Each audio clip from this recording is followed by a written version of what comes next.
Have you ever heard the term tip of the iceberg?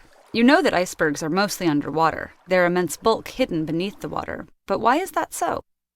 Well, the density of pure ice is less than that of seawater. Usually only 1/9 of the volume of an iceberg is above the water. The shape of the underwater portion is difficult to discern by looking at the above-surface portion.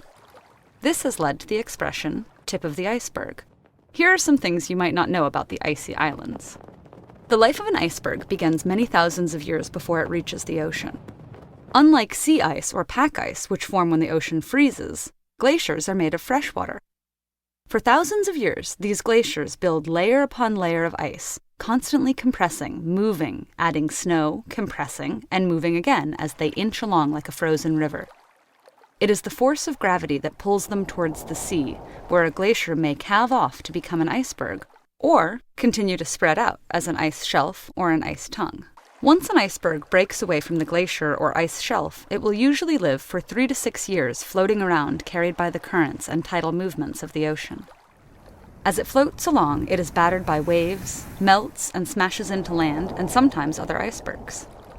Some icebergs are so unstable that they have more dramatic ends, heaving up, collapsing, and sometimes even exploding. And as they fall apart, many icebergs make all sorts of strange sounds. When a piece of iceberg melts, it makes a fizzing sound called bergy seltzer. This sound is made when the water-ice interface reaches compressed air bubbles trapped in the ice. As this happens, each bubble bursts, making a popping sound. There are 6 official size classifications for icebergs. The smallest icebergs are called growlers. They can be up to the size of your car and are very dangerous for ships and boats because usually they sit just at the waterline where they're not easy to spot. Next are the bergy bits. Yes, that is their scientific name, which can be up to the size of your home. The other 4 sizes are small, medium, large, and very large. So just how big is a very large iceberg?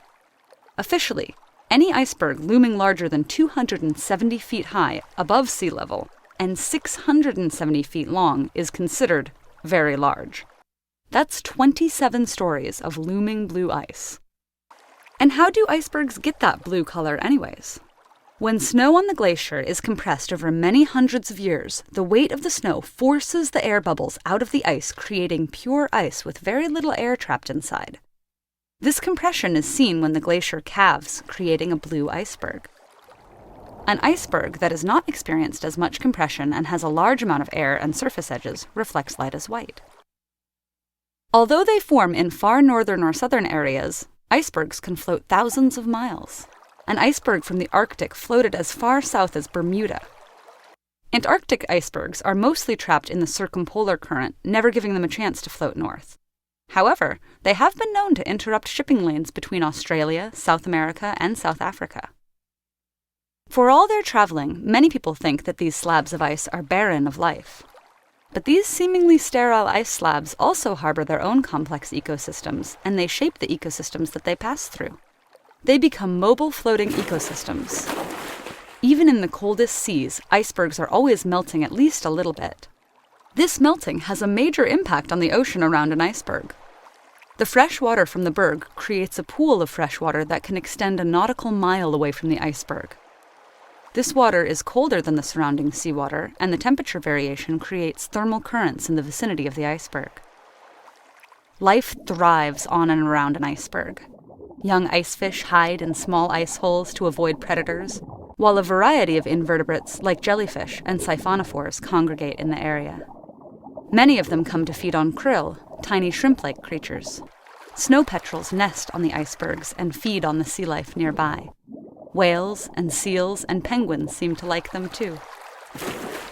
And even now that you know all this, we're still at the tip of the iceberg.